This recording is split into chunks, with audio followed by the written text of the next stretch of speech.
اس واقعے کے 3 ماہ بعد ایک روز شام کے وقت میں نے مستانی کو شاہی بازار میں دیکھا۔ میں فوراً ہی اس کی طرف لپکا۔ یہ رات کے 8 بجے کا وقت تھا۔ اس وقت شاہی بازار میں بہت ہی کم رش ہوتا تھا۔ بیشتر دکاندار اپنے اپنے گھروں کو جا چکے تھے اور اس طرح خرید و فروخت کرنے والوں کی تعداد بہت ہی کم ہو گئی تھی۔ مستانی مجھ سے 10-15 قدم آگے جا رہی تھی۔ میں نے آہستہ سے اسے آواز دی۔ مستانی نے پلٹ کر میری طرف دیکھا۔ میں سمجھا کہ اس نے مجھے پہچان لیا ہے اور شاید وہ رک جائے گی، لیکن وہ تو ماحول سے بے خبر مارکیٹ کی طرف گامزن تھی۔ میرا خیال تھا کہ 10-5 قدم تیز چلوں گا اور مستانی کو جا لوں گا، لیکن نہیں۔ میں جتنا تیز چلتا فاصلہ ویسے ہی قائم رہتا، اور یہ فاصلہ ایسا تھا کہ اسے شاہی بازار جیسے تنگ اور بھرے بازار میں آسانی سے طے کیا جا سکتا تھا۔ لیکن نہ جانے کیا بات تھی، میں جب بھی لوگوں کے درمیان سے راستہ بناتا ہوا آگے بڑھتا، مجھے مستانی ویسے ہی پہلے والے فاصلے پر جاتی ملتی۔ اس طرح ہم دونوں مارکیٹ تک آ گئے۔ اس زمانے میں مارکیٹ کے پہلے چوراہے پر پان والوں کی دکانیں تھیں۔ مستانی ایک پان والے کی دکان پر جا کر رک گئی۔ پنواری نے فوراً ہی مستانی کی پسند کا پان بنا کر اسے پیش کیا۔ اتنی ہی دیر میں بھی وہاں پہنچ گیا۔ مستانی نے ایک نظر مجھے دیکھا اور مسکرا کر بولی، پان کھائے گا؟ نہیں، پان میں کھلاؤں گا، میں نے جواب دیا۔ دراصل اس طرح میں چاہتا تھا کہ اسے احسان مند کر کے اپنے مطلب کی بات کروں۔ پان کھلائے گا؟ مستانی نے مجھ سے قدر تعجب سے پوچھا اور پھر ایک زوردار قہقہ لگا کر پنواری سے بولی، لو سنو، یہ مجھے پان کھلائے گا۔ بابو جی، اسے پان کھلانا آسان نہیں ہے، پنواری نے مجھے سمجھایا۔ بہتر ہے اسی سے پان کھا لو۔ اس سے پہلے کہ میں کچھ کہتا، مستانی پنواری سے بولی، اسے پان دو بیٹا۔ پنواری نے ایک سادہ پان بنا کر میری طرف بڑھایا اور اس سے پہلے کہ میں پان لیتا، مستانی نے اس کے ہاتھ سے اچک لیا اور پھر میرے منہ کی طرف بڑھاتے ہوئے بولی، اپنے متوالے کو میں خود پان کھلاؤں گی۔ مستانی کے اس جملے پر میں جھینپ سا گیا۔ پنواری بھی مسکرانے لگا، لیکن کیا کرتا، بادل نخواستہ پان اسی کے ہاتھ سے کھانا پڑا۔ وہ پان جسے مستانی نے اپنے ہاتھ سے کھلایا تھا، یقین جانیے اس جیسا پان پھر کبھی کھانے کو نہیں ملا۔ اس کی خوشبو اور لذت آج بھی کبھی کبھی زبان پر محسوس ہوتی ہے۔ پان کھانے کے بعد میرا منہ جیسے بند ہو گیا۔ میں کہتا ہوں کہ دنیا کی لذیذ سے لذیذ کھانے کی چیز بھی اس پان کے ذائقے کا مقابلہ نہیں کر سکتی ہے۔ پان کھلانے کے بعد مستانی مارکیٹ کے چوراہے سے تھوڑا آگے بڑھی اور تانگا اسٹینڈ کی دوسری جانب کوڑے کے ڈھیر پر بیٹھ گئی۔ میں اس کے پیچھے ہی تھا۔ یہ وہ جگہ تھی جہاں کوئی بھی نہیں ہوتا، صرف تانگوں کی لمبی سی قطار ہوتی تھی۔ میں چلتا ہوا اس کے سامنے پہنچ گیا۔ کیا بات ہے، اب میرا پیچھا چھوڑنا؟ مستانی نے مسکرا کر کہا۔ مستانی، اس دن تو کہاں غائب ہو گئی تھی؟ میں کہاں غائب ہوئی تھی؟ مستانی نے لاپرواہی سے جواب دیا۔ میں تو تم سب کے سامنے ہی تھی، لیکن اگر تم سب اندھے ہو گئے تو میں کیا کرتی؟ مستانی، میں یہ معلوم کرنا چاہتا ہوں کہ رانی پر کس کا عذاب تھا؟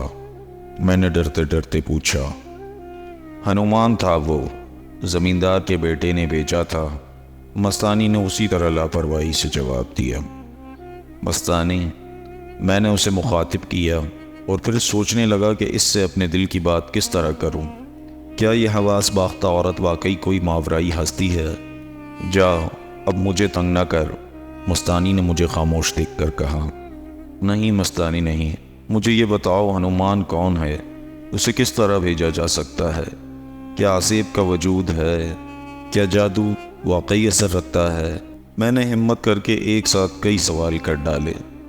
مستانی پاگلوں کی طرح خالی نظروں سے مجھے دیکھنے لگی، جیسے اسے میری عقل پر شبہ ہو۔ پھر اس نے زوردار قہقہ لگایا اور ذرا فاصلے پر کھڑے ہوئے تانگے والے کی طرف دیکھ کر بولی، تو مجھے بے عزت کرنا چاہتا ہے، مجھے بے نقاب کرنا چاہتا ہے، مجھ سے شادی کرے گا؟ مستانی کے ان جملوں سے میں گھبرا سا گیا۔ تانگے والا بھی میری طرف مشکوک نظروں سے دیکھنے لگا۔ ان دنوں حیدرآباد کی آبادی کوئی اتنی زیادہ نہ تھی اور اوباش قسم کے نوجوان اکثر فقیر عورتوں سے غیر اخلاقی باتیں کیا کرتے تھے۔ اس وقت میں نے مستانی کے پاس سے چلا جانا ہی بہتر سمجھا، کیونکہ وہ واقعی پاگلوں جیسی باتیں کر رہی تھی۔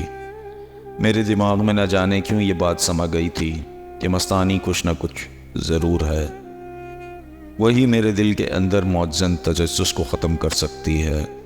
گو کہ مستانی نے میرے سوالوں کا جواب نہایت ہی احمقانہ انداز میں دیا تھا، لیکن میرا دل کہتا تھا کہ اس طرح اس نے مجھ سے پیچھے چھڑانے کی کوشش کی تھی۔ یہی وجہ تھی کہ مستانی کی بے تکی باتیں سننے کے بعد بھی میں اس کو کسی بھی صورت چھوڑنے کو تیار نہیں تھا۔ میں نے سوچا کہ رات کا کچھ حصہ گزر جائے اور جب ہر جانب سناٹا ہو جائے تو ایک بار پھر مستانی سے مطلب کی بات کروں گا۔ یہی سوچ کر میں ایک ایسی جگہ آ کر کھڑا ہو گیا جہاں سے مجھے وہ صاف دکھائی دے رہی تھی۔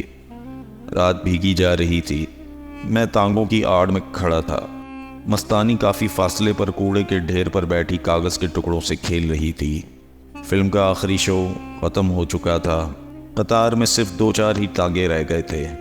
سڑک پر اکا دکا آدمی جا رہے تھے، کبھی کبھی کوئی گاڑی گزرتی تو اس کے پیچھے چند آوارہ کتے بھونکتے ہوئے دوڑنے لگتے ہیں۔ مارکیٹ کے ٹاور نے رات کے 1:30 بجنے کا اعلان کیا اور اس کے ساتھ ہی مستانی کوڑے کے ڈھیر سے اٹھ گئی۔ اب اس کا رخ قبرستان کی طرف تھا، جس کے ایک کنارے پر سرفراز شاہ بابا کا مزار واقع ہے۔ یہ صدیوں پرانا قبرستان تھا جو کہ ہیرآباد کی پہاڑی کے نشیب سے شروع ہوتا تھا اور زیر تعمیر بیراج کالونی پر جا کر ختم ہوتا تھا۔ دوسری جانب غریب آباد سے لے کر پولیس گراؤنڈ اور دادن شاہ کے پر تک پھیلا ہوا تھا۔ اسی قبرستان کے آخری سرے پر اللہ کے نیک بندے سید سرفراز شاہ بابا کا مزار واقع ہے، جو کہ آج کل زیارت گاہ خاص و عام ہے۔ یہ جگہ دن میں بھی ویران رہا کرتی تھی، لیکن اب یہاں پٹھان کالونی اور سرفراز کالونی واقع ہیں اور قبروں کا نام و نشان تک نہیں ہے۔ مستانی نہایت ہی نپے تلے قدموں سے اس قبرستان کی طرف بڑھ رہی تھی۔ ہر طرف اندھیرا پھیلا ہوا تھا اور اس اندھیرے میں وہ ایک حیولی کی مانند نظر آ رہی تھی۔ میں ماحول سے ذرا سا خوف زدہ ہوا، لیکن مستانی کے وجود نے میری ہمت بڑھائی۔ گو کہ اسے علم نہیں تھا کہ میں پیچھے پیچھے آ رہا ہوں، لیکن مجھے ڈھارس تھی کہ مستانی آگے جا رہی ہے۔ میرا ارادہ تھا کہ قبرستان میں داخل ہوتے ہی مستانی کو روک لوں گا اور جب تک وہ میرے سوالوں کا تسلی بخش جواب نہ دے گی نہیں چھوڑوں گا۔ لیکن میں نے دیکھا کہ پہاڑی کی ڈھلان پر جہاں سے قبرستان میں جانے کے لیے پگڈنڈی سی بنی ہوئی ہے، ایک کوٹھری بنی ہوئی ہے۔ مستانی اس کوٹھری میں داخل ہو گئی۔ دن میں اس قبرستان میں میرا بارہا گزر ہوا ہے، کیونکہ میرے چند دوست بیراج کالونی میں رہا کرتے تھے اور مارکیٹ سے بیراج کالونی تک پہنچنے کا قریب ترین راستہ اسی قبرستان میں سے ہو کر گزرتا تھا۔ لیکن میں نے پہلے کبھی اس قبرستان میں کوئی کوٹھری نہیں دیکھی تھی، اور پھر یہ کوٹھری تو رات کی سیاہی میں صاف نظر آ رہی تھی، جیسے اس پر سفید رنگ کیا گیا ہو۔ مستانی کوٹھری کی دائیں جانب کر گھوم کر اندر گئی تھی۔ سامنے کی جانب ایک چھوٹی سی کھڑکی تھی جس کے پٹ بند تھے، لیکن دروازوں میں سے روشنی چھن چھن کر باہر آ رہی تھی۔ میں نے یہ دیکھنے کی خاطر کہ اس کوٹھری کے اندر کون ہے، ایک باریک سی درار سے آنکھ لگا دی۔ اندر اس قدر تیز روشنی تھی کہ میری آنکھیں چوکچوند ہو گئیں اور مجھے کچھ بھی نظر نہ آیا۔ میں نے ایک بار آنکھوں کو ہتھیلیوں سے مسلا اور دوبارہ جھانکنے کی کوشش کرنے لگا۔ اس کے ساتھ ہی مجھے اپنی پیٹھ پر کسی کے ہاتھ کا احساس ہوا۔ میں نے کھڑکی سے گردن ہٹا کر دیکھا، میرے پیچھے ایک نہایت ہی سفید ریش بزرگ ہاتھ میں تسبیح لیے کھڑے تھے۔ ان کے نورانی چہرے پر نظر پڑتے ہی میں کانپ اٹھا۔ ابھی میں کچھ سوچنے بھی نہ پایا تھا کہ انہوں نے اپنے چہرے پر مسکراہٹ بکھیرتے ہوئے نہایت ہی ملائم لہجے میں کہا، بیٹا اس طرح جھانکنا اچھی عادت نہیں، جب یہاں تک آ ہی گئے ہو تو اندر چلو۔ اتنا کہہ کر بزرگ دروازے کی جانب چل دیے۔ پھر میں بھی ان کے پیچھے ہی کوٹھری میں داخل ہو گیا۔ کوٹھری کے اندر سفید دودھیا رنگ کی روشنی پھیلی ہوئی تھی۔ یہ اس قدر تیز تھی کہ سوئی میں دھاگا بھی ڈالا جا سکتا تھا۔ میں نے دوبارہ آنکھوں کو جلد جلد جھپکایا اور چاروں طرف نظر ڈالی۔ مجھے اس روشنی کا منبع کہیں بھی نظر نہ آیا۔ کوٹھری کے آخری سرے پر دیوار کے قریب زمین سے تقریباً 1 فٹ بلند تخت تھا، جس پر نہایت دیدہ زیب قالین بچھا ہوا تھا، اور اس تخت پر سفید بے داغ لباس میں ملبوس مستانی بیٹھی ہوئی تھی۔ مستانی کا حسن نہیں، اسے حسن نہیں کہا جا سکتا، وہ تو نور تھا، ایسا نور جس کی طرف نظر بھر کر نہیں دیکھا جا سکتا۔ مستانی کے دائیں ہاتھ میں سرخ رنگ کے دانوں کی تسبیح تھی، اور اس میں سے نہایت ہی ہلکی سرخ روشنی پھوٹ رہی تھی۔ کوٹری گلاب کی خوشبو سے مہک رہی تھی۔ مستانی نے اپنی بڑی بڑی پلکیں اٹھا کر مجھے دیکھا اور نہایت ہی شیریں لہجے میں بولی، خان، آخر تم یہاں تک آ ہی گئے۔ کس تجسس نے تمہیں میرا پیچھا کرنے پر مجبور کیا ہے؟ کوٹری کے ماحول اور پھر مستانی کی پوری اسرار شخصیت نے مجھ پر ہیبت طاری کر دی تھی۔ میں کیا جواب دیتا؟ گمسم کھڑا اس کے چہرے کو تک رہا تھا۔ بولو خان، کیا بات ہے؟ تم مجھ سے کیا چاہتے ہو؟ اس نے دوبارہ سپاٹ لہجے میں پوچھا۔ میں چاہتا ہوں، دل کی بات زبان پر آ کر رک گئی، الفاظ ہونٹوں پر آ کر ٹھہر گئے۔ میری بدحواسی دیکھ کر اس کے چہرے پر ملکوتی پھیل گیا، جس نے اس کے حسن کو اور بھی دوبالا کر دیا، اور وہ اسی دل آویز تبسم کے ساتھ بولی، میں جانتی ہوں تم کیا چاہتے ہو۔ پھر وہ لمحہ بھر کو رکی، اس نے تسبیح کو بوسہ دیا اور مجھ سے دوبارہ مخاطب ہوئی، یاد رکھو خان، اس کائنات میں کوئی راز نہیں ہے، لیکن اس کائنات سے انسان اسی وقت فائدہ اٹھا سکتا ہے جب وہ ان اصولوں کو صدقے دل سے اپنا لے جو اس کائنات کے خالق نے بنائے ہیں۔ اتنا کہہ کر وہ رک گئی۔ شاید اسے مجھ سے کسی جواب کی توقع تھی، لیکن میں تو ابھی تک حیرانگی کے سمندر میں غوطہ زن تھا۔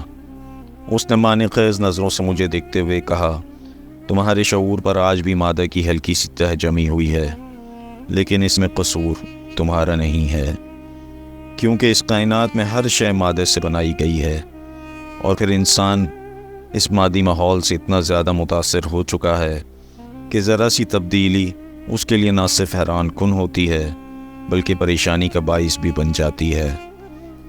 اس کا مطلب یہ ہے کہ مادہ اپنی حیت تبدیل کرتا رہتا ہے؟ میں نے ہمت کر کے پوچھا۔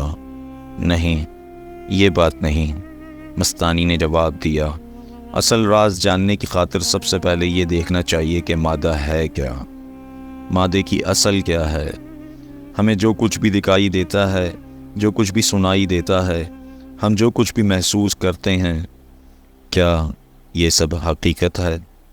تم نے مادہ پر شک کیا ہے، حالانکہ مادے پر شک نہیں کیا جا سکتا۔ ہمیں جو کچھ نظر آتا ہے، ہم جو کچھ بھی محسوس کرتے ہیں، وہی حقیقت ہے، میں نے جواب دیا۔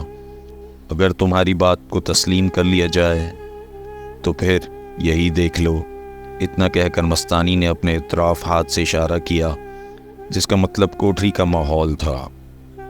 مستانی کے اس اشارے پر میں چونکا اور بمشکل تمام کہا، یہ ماحول میرے لیے اجنبی ہے، یہ اتنا پراسرار ہے کہ میں ابھی تک حیران ہوں، میری عقل ابھی تک اس کی توجیہ نہیں تلاش کر سکی، اور اس کی توجیہ تلاش بھی نہیں کی جا سکتی۔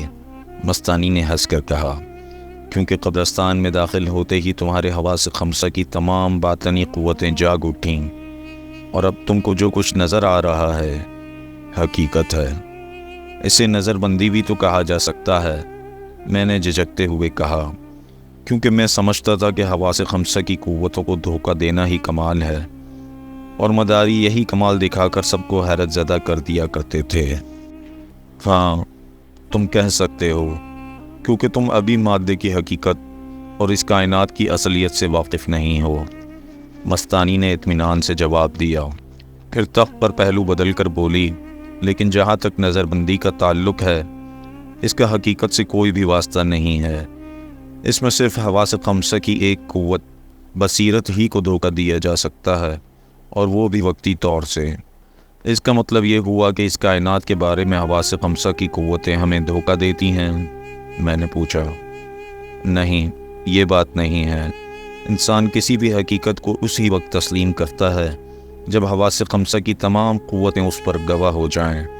یہ حقیقت اور سچائی کا معیار ہے مستانی نے جواب دیا، اس وقت تم جس ماحول میں موجود ہو اس کی حقیقت سے انکار نہیں کر سکتے، کیونکہ تمہارے حواس کی تمام قوتیں اسے قبول کر رہی ہیں۔ کیا مطلب؟ میں نے کچھ نہ سمجھتے ہوئے پوچھا۔ مطلب صاف ظاہر ہے، اس کائنات کی موجودگی کا احساس ہم کو حواس ہی کے ذریعے ہوتا ہے۔ ہم جو کچھ بھی محسوس کرتے ہیں حواس کے ذریعے ہی کرتے ہیں۔ اللہ نے انسان کو حواس کی انمول نعمت سے نوازا ہے، اور جو لوگ اس نعمت سے محروم ہیں انہیں اس کائنات کا تو کیا اپنا بھی ہوش نہیں ہوتا۔ دنیا والے انہیں پاگل کہتے ہیں۔ مستانی کے اس مدلل جواب کو سن کر میں نے اقرار کے انداز میں گردن ہلائی۔ حواس خمسہ کی بھی دو قسمیں ہوتی ہیں۔ مستانی نے دوبارہ سلسلہ کلام شروع کیا، ایک ظاہری اور دوسری باطنی۔ حواس خمسہ کی قوتیں جس کی ہمیں پہچان کراتی ہیں، اس کا اظہار ہم حواس کی ایک قوت گویائی سے الفاظ کے ذریعے کرتے ہیں۔ گویا حواس اور الفاظ اس کائنات کو پہچاننے کا ذریعہ ہیں۔ اتنا کہہ کر وہ اچانک سفید ریش بزرگ سے مخاطب ہوئی، مہمان کی خاطر کچھ ہو تو لاؤ۔ سفید ریش بزرگ جو دیر سے خاموش کھڑے تھے، یہ سنتے ہی دروازے میں داخل ہو کر غائب ہو گئے۔ حواس خمسہ کی دو قسمیں ہیں۔ مستانی نے ایک گہری سانس لے کر دوبارہ کہنا شروع کیا، ایک ظاہری اور دوسری باطنی۔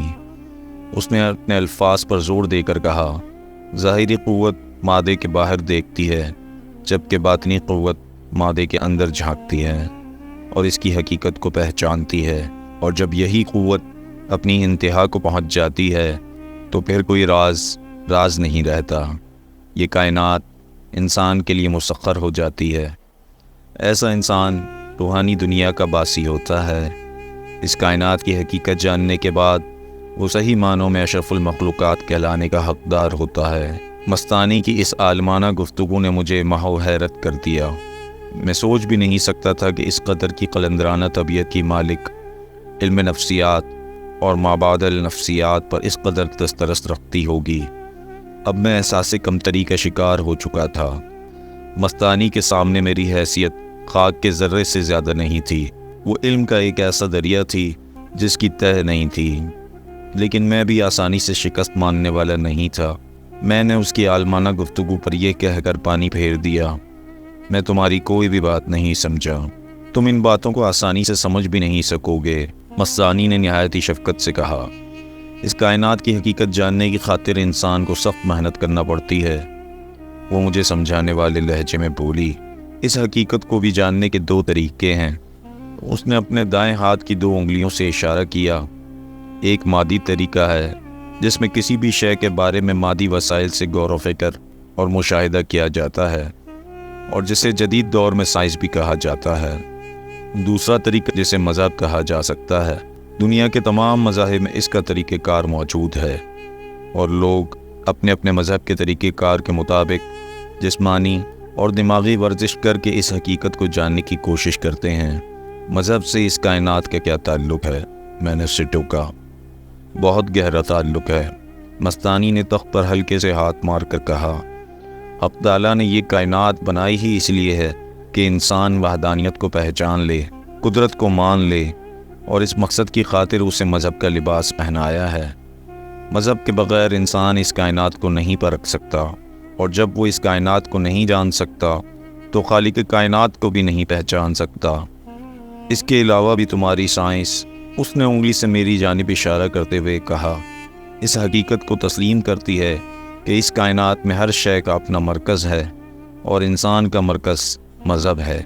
جو شے مرکز سے ہٹ جاتی ہے وہ اس وقت تک بھٹکتی رہتی ہے جب تک واپس مرکز پر نہ آ جائے۔ اسی طرح وہ لوگ جو اپنے مرکز یعنی مذہب سے ہٹ کر اس کائنات کی حقیقت کو جاننے کی کوشش کرتے ہیں، وہ بے راہ روی کا شکار ہو جاتے ہیں۔ اتنا کہہ کر وہ لمحہ بھر رکی اور بولی، میں سمجھتی ہوں کہ تمہارے ذہن میں مذہب اور اس کائنات کے تعلق سے جو شک تھا وہ ختم ہو گیا ہوگا کسی حد تک۔ میں نے مختصر سے جواب دیا، تمہارے دماغ میں یہ شک بھی اس وجہ سے پیدا ہوا کہ دنیا کے دوسرے مذاہب میں اس کائنات کی حقیقت جاننے کا جو طریقہ کار رائج ہے وہ نہایت ہی مشکل اور صبر آزما ہے۔ یہی وجہ ہے کہ ان میں سے بہت کم لوگ ایسے ملتے ہیں جو اس کائنات کو پہچانتے ہیں اور حق تعالیٰ کے قریب ہوتے ہیں، لیکن بہرحال ان میں ایسے لوگ بھی موجود رہتے ہیں جو مابرئی علوم پر دسترس رکھتے ہیں۔ میں نے کہا، خان، وہ نہایت ہی سنجیدگی سے بولی، ہمیں دوسروں کے بارے میں بحث کرنے کا حق نہیں ہے۔ ضروری یہ ہے کہ پہلے ہم اپنے مذہب کو دیکھیں، پہلے ہم اس کو جانچیں، جبھی ہم دوسروں کی اچھائیوں اور برائیوں کی بھی جانچ پڑتال کر سکتے ہیں۔ چلو یوں ہی صحیح، میں نے اس کی ہاں میں ہاں ملا دی۔ دین، جسے اسلام کہا جاتا ہے، نہایت ہی اعلیٰ و عرفہ ہے۔ مستانی نے دوبارہ گویا ہوئی، یہ میرے محبوب حق تعالیٰ کا سب سے پیارا دین ہے، اور اسی ناطے سے یہ نہایت ہی مقدس اور قوی دین ہے۔ اس کے بارے میں میرے محبوب نے فرما دیا ہے کہ یہ قیامت تک قائم رہے گا، اور جانتے ہو یہ قیامت تک کیوں کر قائم رہے گا؟ مستانی کے اس سوال کے جواب میں نے نفی میں سر ہلا دیا، اس لیے کہ انسانیت کو اس دین میں مکمل کر دیا گیا ہے۔ اتنا کہہ کر وہ رک گئی۔ میرے سامنے سفید ریش بزرگ ایک نقری تال میں دودھ کا گلاس اور انگور کا خوشہ لیے کھڑے تھے۔ میں نے تھوڑا سا دودھ پیا۔ یہ دودھ نہیں، شربت تھا، نہایت ہی لذیذ اور خوشبودار۔ میں صرف چند گھونٹ ہی پی سکا، پھر میں نے گلاس دوبارہ تھال میں رکھ دیا۔ سفید ریش بزرگ نہایت ہی ادب سے میرے پیچھے آ کر کھڑے ہو گئے۔ تم کہتی ہو اسلام میں انسانی زندگی کے ہر پہلو کے لیے رہنمائی موجود ہے؟ میں نے پوچھا۔ ہاں، لیکن یہ میں نہیں کہتی ہوں، مستانی نے احتیاط سے جواب دیا۔ یہ حق تعالیٰ کا فرمان ہے، یہ میرے محبوب کا حکم ہے، کیونکہ دین اسلام کی حقیقت سے بعید نہیں، اسی وجہ سے اسے دین فطرت بھی کہا جاتا ہے۔ اس کا ثبوت کیا ہے؟ میں نے پوچھا۔ ثبوت؟ اس نے جیسے میرے الفاظ کو دہرایا۔ ثبوت ایک نہیں، ہزاروں پیش کیے جا سکتے ہیں، بشرطے کہ تمہاری عقل ساتھ دے۔ عقل ہمیشہ حقیقت کو تسلیم کرتی ہے، میں نے جواب دیا، اور میں بتا چکی ہوں کہ اسلام حقیقت سے بعید نہیں۔ مستانی نے قدرے مسکرا کر جواب دیا۔ خان، وہ سمجھانے والے انداز سے بولی، سب سے پہلے انسان کو اپنی حقیقت جاننا چاہیے۔ مستانی نے ذرا ٹھہر کر کہا، اسلام کے نزدیک انسان ایک ایسی ہستی ہے جو جسم، روح اور عقل کا مرکب ہے، اور یہ تینوں عنصر انسان کی ذات میں اپنا اپنا فرض پورا کر رہے ہیں۔ اب یہ فرض انسان کا ہے کہ وہ ان عناصر کے تعاون سے کائنات و مافیہ کی حقیقت کو جاننے کی کوشش کرے۔ یہی حق تعالیٰ کی مشیت ہے۔ اس کا مطلب ہے کہ انسان جسم، روح اور عقل سے مل کر بنا ہے، میں نے کہا۔ بالکل ٹھیک کہا تم نے، مستانی خوشی سے بولی، انسانی وجود کے لیے جسم، روح اور عقل کا ہونا ضروری ہے۔ یہ انسان کی حقیقت ہے۔ جسم، روح اور عقل کے بغیر خاک کا ڈھیر ہے۔ جسم مادہ ہے، جسم حاضر ہے، جبکہ عقل اور روح غائب عنصر ہیں۔ عقل کو نہ کسی نے پایا ہے اور نہ ہی کسی نے دیکھا ہے، میں نے کہا۔ اسی طرح روح ہے، عقل اور روح کی۔ ابھی میں اتنا ہی کہہ پایا تھا کہ مستانی نے بات کاٹ کر بولی، عقل کیا ہے؟ انسانی سوچ ہے، اور انسانی سوچ وہی ہے جو ہم کو حواس بتاتے ہیں۔ حواس کے متبادل انسان جو کچھ کرتا ہے وہ بھی اس کی سوچ ہے، عقل ہے۔ یہی حال روح کا ہے، یہ بھی غائب عنصر ہے، اسے بھی کسی نے نہیں دیکھا، لیکن اس کا وجود قوی ہے، کیونکہ روح مرکز خیالات ہے۔ اس کے بغیر زندگی ممکن نہیں، اور روح کے بغیر وحدانیت نہیں، روح کے بغیر حقانیت نہیں۔ ابھی مستانی اتنا ہی کہہ پائی تھی کہ دور کہیں سے فجر کی اذان بلند ہوئی۔ اللہ اکبر، اللہ اکبر۔ مستانی نے ایک دم سلسلہ کلام ختم کر دیا اور گردن جھکا کر نہایت ہی احترام سے اذان سننے لگی۔ میں کبھی مستانی اور کبھی کوٹری کے در و دیوار کو تکنے لگا۔ ایک تو موضوع اہم تھا، پھر مستانی کے سمجھانے اور بات کرنے کا انداز ایسا تھا کہ مجھے وقت کا احساس ہی نہیں ہوا۔ اذان ختم ہوتے ہی میں نے کئی عورتوں کو سفید اور سبز اور زعفرانی لباس پہنے کوٹری میں داخل ہوتے دیکھا۔ ان کا آدھا چہرہ نقاب سے چھپا ہوا تھا، وہ دو دو اور تین تین کے قول میں کوٹری کے اندر داخل ہو رہی تھیں اور نہایت ہی ادب سے مستانی کے پیچھے کھڑی ہوتی جا رہی تھیں۔ کوٹری جلد ہی عورتوں سے بھر گئی۔ میرا خیال تھا کہ اب عورتیں نہیں آئیں گی، کیونکہ کوٹری میں 20 عورتوں سے زیادہ کی گنجائش نہیں تھی، لیکن وہ برابر آئے چلی جا رہی تھیں۔ پھر جو میں نے نظر اٹھا کر دیکھا تو عورتوں کی قطاریں در قطاریں نظر آ رہی تھیں۔ یہ ایک ایسا روح پرور منظر تھا کہ مجھے اپنا بھی ہوش نہ رہا۔ عورتوں کا ایک جمع غفیر تھا جو مستانی کی قیادت میں نماز ادا کر رہا تھا۔ میری نظر سفید ریش بزرگ پر پڑی جو بغلی دروازے کی طرف جا رہے تھے۔ میں نے انہیں روکتے ہوئے پوچھا، محترم بزرگ، یہ سب کیا ہے؟ یہ میں کیا دیکھ رہا ہوں؟ میری بات سن کر بزرگ کے چہرے پر تبسم پھیل گیا۔ وہ نہایت ہی سرگوشی میں بولے، بیٹا، یہ وہ دنیا ہے جسے ظاہری آنکھوں سے نہیں دیکھا جا سکتا، لیکن یہ خواتین کون ہیں؟ کہاں سے آئی ہیں؟ میں نے پوچھا۔ یہ خواتین، بزرگ نے اسی طرح سرگوشی سے جواب دیا، یہ وہ خواتین ہیں جنہوں نے اپنی زندگی میں نیک کام کیے اور باری تعالیٰ ان سے خوش ہیں۔ یہ اسی قبرستان میں دفن ہے۔ یہ قبرستان ہی ان کا مسکن ہے۔ اتنا کہہ کر سفید ریش بزرگ تیزی سے بغلی دروازے میں داخل ہو گئے۔ میں نے پلٹ کر مستانی کو ایک نظر دیکھا۔ وہ نہایت ہی شیریں لہجے میں سورہ فاتحہ کی تلاوت کر رہی تھی۔ اس پر ایک عجیب محویت کا عالم طاری تھا، اور پھر مزید معلومات حاصل کرنے کی خاطر سفید ریش بزرگ کے پیچھے لپکا۔ لیکن یہ کیا؟ دروازے میں داخل ہوتے ہی میں ایک قبر کے پاس کھڑا تھا۔ اب وہاں نہ کوئی کوٹری تھی اور نہ ہی خواتین کی جماعت۔ قبرستان کا ویرانہ میرے گرد تھا۔ میں نے گھبرا کر چاروں جانب دیکھا۔ یا الہی، یہ کیا ماجرا ہے؟ کہیں میں خواب میں تو نہیں دیکھ رہا؟ میں نے سوچا، اگر یہ خواب تھا تو پھر میں قبرستان میں کیسے پہنچ گیا؟ اپنے اس شک کو دور کرنے کی خاطر میں نے آنکھوں کو خوب ملا، ہاتھوں کو انگلیوں سے کاٹا، اور جب یقین ہو گیا کہ جو کچھ دیکھا تھا خواب نہیں تھا تو ایک قبر کے خطبے سے ٹیک لگا کر بیٹھ گیا۔ اب میرے ذہن میں گزرے ہوئے لمحات دوبارہ آنا شروع ہو گئے۔ میں نے مستانی کو شاہی بازار میں دیکھا تھا اور اس کا تعاقب کرتے ہوئے مارکیٹ کے چوراہے تک آ گیا تھا، جہاں سے اس نے مجھے نہایت ہی لذیذ پان کھلایا۔ پھر وہ تانگا اسٹینڈ کے پاس کوڑے کے ڈھیر پر آ کر بیٹھ گئی۔ یہیں اس نے مجھے روحوں کے بارے میں بتانے کے بجائے احمقانہ انداز سے گفتگو کی تھی، اور پھر آدھی رات گزرنے کے بعد وہ اس ویران قبرستان کی طرف چل دی تھی، اور میں بھی اس کے پیچھے پیچھے یہاں تک آ گیا تھا۔ اور کوٹری کے اندر مستانی سے جو باتیں ہوئیں اور بعد میں اس کی جو قدر و منزلت نظر آئی، وہ سب حقیقت تھی۔ اب تاریکی چھٹنا شروع ہو گئی تھی، سحر پھیل رہا تھا۔ مستانی مجھے قبرستان کے آخری سرے پر جاتی دکھائی دی۔ اس نے وہی معمولی سا میلا کرتا پہن رکھا تھا۔ میں نے جلدی سے آنکھوں کو ایک بار پھر ملا اور پوری قوت سے چلا کر اسے آواز دی۔ آواز سنتے ہی اس نے میری طرف مڑ کر دیکھا اور کھڑی ہو گئی۔ میں تیزی سے بھاگتا ہوا اس کے قریب پہنچا۔ وہ اپنی میلی آستین سے ناک صاف کرتے ہوئے بولی، تو ابھی تک یہاں ہے، گھر نہیں گیا؟ نہیں مستانی، نہیں، میں گھر نہیں جاؤں گا، میں نے پھولی سانس سے جواب دیا۔ گھر جا خان، آرام کر، ورنہ لوگ تجھے بھی میری طرح پاگل سمجھنے لگیں گے، مستانی نے سمجھایا۔ تو کون ہے؟ یہ سب کیا ہے؟ مجھے بتا، ورنہ میں پاگل ہو جاؤں گا، میں نے ضدی بچے کی طرح کہا۔ میرے بارے میں جاننے سے زیادہ تمہیں خود اپنے بارے میں جاننا چاہیے خان، مستانی نے پھیکی مسکراہٹ سے جواب دیا۔ لیکن مشکل تو یہ ہے کہ تمہیں اپنا ہوش نہیں ہے اور میرے پاس وقت نہیں ہے۔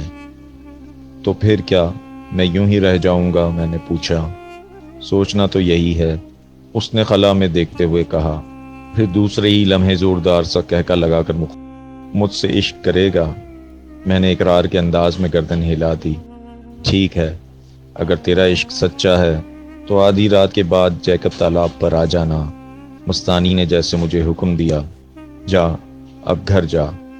اتنا کہہ کر وہ دیوانوں کی طرح تیز تیز قدم اٹھاتی مارکیٹ کی طرف چل دی۔ میں بت بنا اسے جاتا دیکھتا رہا۔ جیکب تالاب حیدرآباد شہر کے باہر معصوم شاہ کلہوڑا کے مقبرے کے پیچھے واقع تھا۔ اس تالاب میں نہ صرف بارش کا پانی جمع رہتا تھا بلکہ ایک بڑی سی نالی کے ذریعے بھلیلی نہر کا پانی بھی اس میں آ جاتا تھا۔ کہتے ہیں انگریز افسر سر جیکب نے یہ تالاب اپنی فوجوں کے گھوڑوں کو پانی پلانے کی خاطر بنوایا تھا۔ یہ وہی سر جیکب ہیں جن کی یاد میں کراچی میں جیکب لائن اور سندھ میں جیکب آباد ابھی تک قائم ہیں۔ اس تالاب میں مچھلیاں بھی ہوتی تھیں اور مچھلی کے شکار کے شوقین حضرات اکثر یہاں آ کر مچھلیاں پکڑا کرتے تھے۔ میں اسکول کے زمانے میں اکثر دوستوں کے ساتھ معصوم شاہ کلوڑوں کے مقبرے تک آیا کرتا تھا اور یہیں سے نشیب میں واقع جیکب تالاب کو دیکھا کرتا تھا۔ کیونکہ یہ جگہ شہر سے باہر تھی اس لیے جنگل ہی کا حصہ نظر آتی تھی۔ اب تو جیکب تالاب کا دامن سمٹ کر کم ہو چلا ہے اور حیدرآباد کی آبادی اس کے کناروں تک پہنچ چکی ہے۔ مستانی نے مجھے آدھی رات کو اس جگہ بلایا تھا جبکہ لوگ دن میں بھی بہت ہی کم ادھر کا رخ کرتے تھے۔ ایک بار تو جی میں آیا کہ وہاں جانے کا ارادہ ترک کر دوں، لیکن روحوں کا بھید جاننے اور مستانی کی پراسرار شخصیت نے مجھے وہاں جانے پر مجبور کر دیا۔ چینل سے جڑے رہنے کے لیے سبسکرائب لازمی کر لیں۔